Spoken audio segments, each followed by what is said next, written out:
खूब कहा है किसी ने कि जरा आहिस्ते चल ए जिंदगी, अभी कुछ दर्द निभाना बाकी है, अभी कुछ फर्ज चुकाना बाकी है, अभी कुछ दर्द मिटाना बाकी है।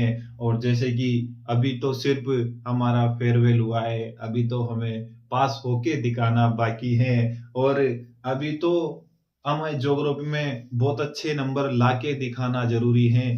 तो दोस्तों, जैसा कि मैं समझ पा रहा हूँ जहां तक कि आप सबके फेयरवेल वाली प्रक्रिया से आप फ्री हो चुके होंगे, आपकी विदाई स्कूल की हो चुकी होगी, और अगर नहीं हुई होगी तो एक दो दिन में हो जाएगी।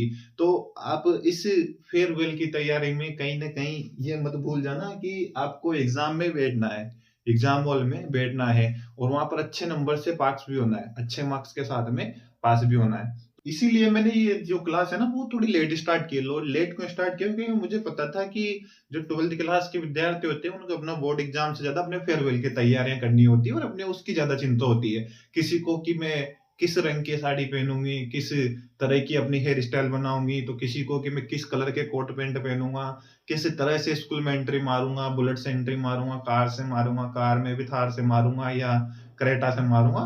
तो वो सब अपनी जगह सही है, अपने यही है, और इसका भी समय यही है। लेकिन एक वो होता है कि इन सब चीजों को मैनेज कैसे करना है, आपको फर्स्ट प्रायोरिटी किसको देनी है, आपको फर्स्ट प्राथमिकता पर किसको रखना है, आप अपनी प्राथमिकता के माध्यम से किसको चुनना चाहते हो। तो मेरा मानना है कि आपकी प्राथमिकता आपकी पढ़ाई होनी चाहिए, सब चीजें बाद में है। क्योंकि अगर आप पढ़ाई नहीं करोगे, कहीं ना कहीं आप कहीं ना कहीं पीछे रह जाते हो एक दो नंबर से, एक दो पॉइंट से, तो हो सकता है आने वाले साल आपका फेयरवेल की तैयारी वापस हो जाए। आपको ऐसा नहीं करना है, अपनी पढ़ाई को ध्यान में देना है। और अपन इस सीरीज के माध्यम से आपके जो ज्योग्राफी की पूरी बुक, दोनों बुक्स का रिवीजन करेंगे। 7 क्वेश्चन, 8 क्वेश्चन, 9 क्वेश्चन, 10 क्वेश्चन लेंगे, और उन 8 9 10 क्वेश्चनों के माध्यम से अपना पूरा चैप्टर रिवाइज करेंगे। और इन 8 क्वेश्चनों में से हर चैप्टर में से आपको एक एक दो दो क्वेश्चन आपको बोर्ड एग्जाम में देखने को मिलेगा। अपन जो पढ़ेंगे उससे बात कुछ नहीं आएगा, ठीक है। हम देरी नहीं करते हुए हमारी श्रृंखला की शुरुआत करते हैं। और आज का जो हमारा पहला क्वेश्चन है वो है, भारत में प्रथम संपूर्ण जनगणना कब हुई। जैसा कि आप सब जानते हो कि जनसंख्या के महत्वपूर्ण आंकड़े प्राप्त करने का जो सबसे महत्वपूर्ण जो स्रोत है वो क्या है, जनगणना। क्या है, जनगणना। तो भारत में प्रथम जनगणना कब हुई, जैसा कि आप सब जानते हो भारत में प्रथम जनगणना तो हुई थी 1872 में। कब हुई थी, 1872 में। लेकिन यहाँ पर क्वेश्चन पूछा गया है कि भारत में संपूर्ण जनगणना कब हुई, भारत में प्रथम संपूर्ण जनगणना कब हुई। तो भारत में प्रथम जो संपूर्ण जनगणना हुई थी वो कब हुई थी, 1881 में। कब हुई थी प्रथम संपूर्ण जनगणना, 1881 में। प्रथम जनगणना हुई थी 1872 में, लेकिन संपूर्ण प्रथम जनगणना कब हुई, 1881 में। इसके बाद हर 10 वर्ष में लेकर हर 10 वर्ष के गैप में प्रति 10 वर्ष में जनगणनाएं होती आई है। लेकिन एक बार नहीं हुई, वो कब नहीं हुई, कहता है 2011 के बाद में 2021 में। कब नहीं हुई, 2021 में।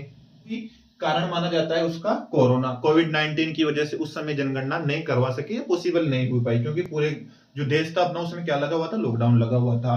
ठीक है, प्रति 10 वर्ष में जनगणना करवाई जाती है। सेकंड नंबर, जनसंख्या वृद्धि से क्या अभिप्राय है। तो पहली बात तो जो जनसंख्या वृद्धि होती है कहते किसे हैं कि निश्चित समय अवधि में जनसंख्या में आया परिवर्तन क्या कहलाता है, जनसंख्या वृद्धि। कोई निश्चित टाइम पीरियड है, जैसे कि हम लेते हैं कि 2011 से लेकर अब तक का अपन वर्तमान समय लेते हैं 2026 के बीच में जनसंख्या में जो परिवर्तन आया है, जनसंख्या में जो परिवर्तन आया है वो परिवर्तन ही क्या कहलाएगा, जनसंख्या वृद्धि। क्या कहलाएगा, जनसंख्या वृद्धि। किसी निश्चित समय अवधि में जनसंख्या में आया परिवर्तन ही क्या कहलाता है, जनसंख्या वृद्धि। जनसंख्या वृद्धि दो प्रकार की होती है। कितने प्रकार की होती है, दो प्रकार की। एक तो होती है ऋणात्मक वृद्धि। कैसी होती है, ऋणात्मक वृद्धि। और एक होती है धनात्मक वृद्धि। एक कैसी होती है, धनात्मक वृद्धि।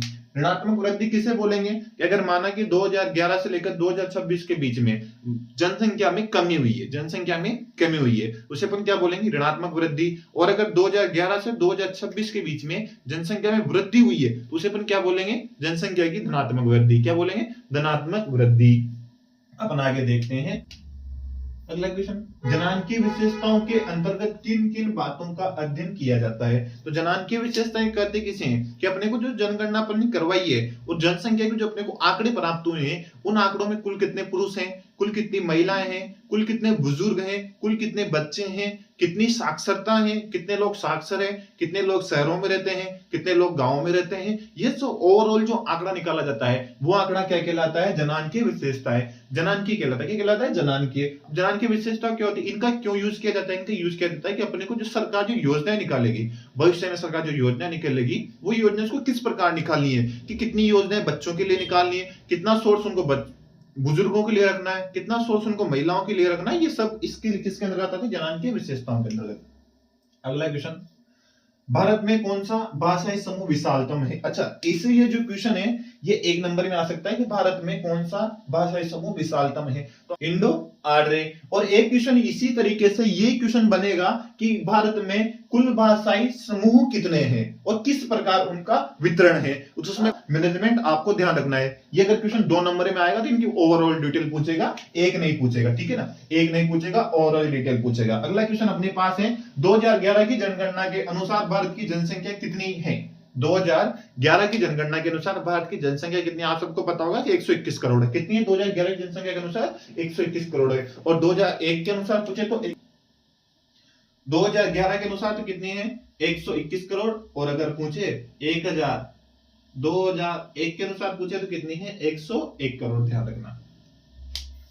अगला क्वेश्चन है, मुख्य श्रमिक किसे कहते हैं? मुख्य श्रमिक किसे कहते हैं? तो पहली बात तो श्रमिक किसे कहते हैं? ऐसे लोग जो कुछ ना कुछ काम करते हो और अपनी आजीविका उसके द्वारा चलाते हो, जो डेली काम करते हो और उसके द्वारा अपना जीविका चलाते हो, उसे क्या बोलते हैं? श्रमिक। अपने देख ले श्रमिक किसे बोलते हैं, अब उसके बारे में देखेंगे मुख्य श्रमिक किसे बोलते हैं। मुख्य श्रमिक तो ऐसे लोग जो वर्ष भर में, एक साल में कम से कम 183 डेज के बराबर काम करते हो, वो तो क्या कहलाएंगे? मुख्य श्रमिक। और समाज के समक्ष किशोरों की प्रमुख चुनौतियां क्या है? अब ये जो अगला क्वेश्चन है वो है कि हमारा जो प्रेजेंट टाइम का जो समाज है, जो सोसाइटी है, उसके जो सामने जो किशोर हैं, जो युवा हैं, उनको लेकर क्या क्या चुनौतियां हैं, उन चुनौतियों को अपने को बताना है। तो आप सब युवा हो, आप सब जान सकते हो कि आपके सामने क्या क्या चुनौती है। पहली चुनौती तो क्या हो सकती? अच्छा, ये क्वेश्चन जो अगर 1 नंबर में आए तो आपको इन जो मैं पॉइंट बोलूंगा उन पॉइंट के नाम लिखने हैं। अगर ये क्वेश्चन 3 या 2 नंबर में आ जाए, 3 या 2 नंबर में आ जाए, तो आपको क्या करना है कि उन पॉइंटों का व्याख्या भी करनी है। जैसे कि मैं बोलूं निरक्षरता,